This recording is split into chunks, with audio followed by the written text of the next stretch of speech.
This morning, I woke up to a dream in a little Swiss village called ഇസൽറ്റ്വോൾഡ്. ഇത് ഇൻ്റർലാക്കനിലെ നമ്മുടെ Brians റിവറിൻ്റെ ഷോറിലുള്ള ഒരു കുട്ടി Swiss വില്ലേജാണ്. അതിൻ്റെ stunning വ്യൂസും traditional Swiss സ്റ്റൈലിലുള്ള വീടുകളും ചുറ്റിനുമുള്ള മൗണ്ടൻസും ലേക്കും എല്ലാം കൂടെ അതിൻ്റെ ഒരു ഭംഗി നമുക്ക് പറഞ്ഞറിയിക്കാൻ പറ്റില്ല. നിങ്ങൾ സ്വിറ്റ്സർലൻഡ് പ്ലാൻ ചെയ്യുകയാണെന്നുണ്ടെങ്കിൽ ഈ സ്ഥലം ഇസ് എ മസ്റ്റ് വിസിറ്റ്. ഇൻ്റർലാക്കിൽ നിന്ന് നമുക്ക് ബസ് സർവീസും കാര്യങ്ങളും ഒക്കെ ഉണ്ട്, കുറച്ച് ഉള്ളിലേക്കാണ്. പക്ഷേ ആ ഒരു സ്വിസ് വില്ലേജസിൻ്റെ ഭംഗി ആസ്വദിക്കണമെന്ന് കരുതിയാണ് നിങ്ങളിവിടെ വരുന്നതെന്നുള്ളൂ. എന്തായാലും വരണം. അപ്പോൾ നമുക്ക് ഇന്ന് രാവിലെ ഭയങ്കര റിലാക്സ്ഡ് ആയിട്ടൊരു മോർണിംഗ് ആണ്. നമ്മൾ രാവിലെ ജസ്റ്റ് ഒരു വാക്കിന് ഇറങ്ങി. കാണുന്ന സ്പ്രിങ്ങുകളിൽ നിന്നൊക്കെ ഞാൻ വെള്ളം കുടിക്കുന്നുണ്ടായിരുന്നു കേട്ടോ.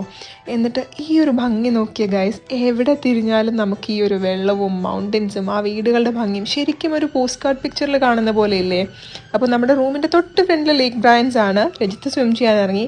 അൺഫോർച്ചുനേറ്റ്ലി എനിക്ക് നീന്താൻ അറിഞ്ഞൂടാ. വെറുതെ ഒരു പ്രശ്നം ഉണ്ടാക്കേണ്ടതായിരുന്നു. ഞാൻ കരയ്ക്കാൻ നിന്ന് കുറച്ച് നേരം വെള്ളത്തിലൊക്കെ കാലിട്ട് ആസ്വദിച്ച് അവിടെ നിന്നു.